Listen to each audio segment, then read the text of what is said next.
Ça, c'est ce qu'on appelle un quête. En physique quantique, on représente l'état d'un système par ce symbole qui n'est d'autre que son vecteur d'état.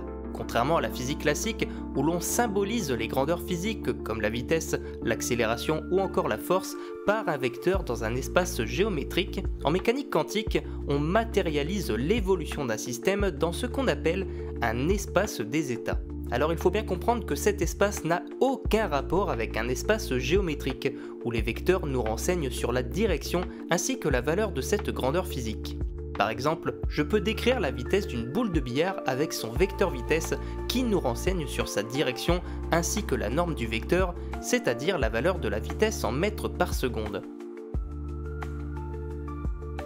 En physique quantique, on utilise cet espace des états pour décrire l'évolution d'un système, par exemple une particule telle qu'un électron, mais il ne symbolise aucune direction dans l'espace géométrique 3D, puisque c'est un espace mathématique abstrait où l'on va suivre l'évolution d'un système quantique. Si on veut se donner une image de cet espace des états, on peut se l'imaginer par des points qui symbolisent tous les états possibles pour un système quantique, et suivre son évolution avec la trajectoire qu'il emprunte entre les différents états. Même si je le répète encore, cela ne représente pas du tout un déplacement dans l'espace géométrique.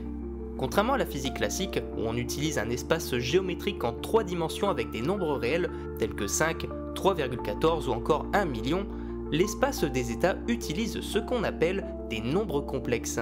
Et c'est pour cette raison qu'on associe souvent l'espace des états au nom d'espace de Hilbert, qui utilise ces nombres assez déroutants au premier abord.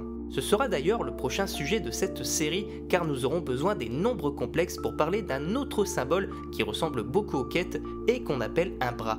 Alors n'hésite pas à t'abonner pour suivre les futurs épisodes de l'épopée quantique.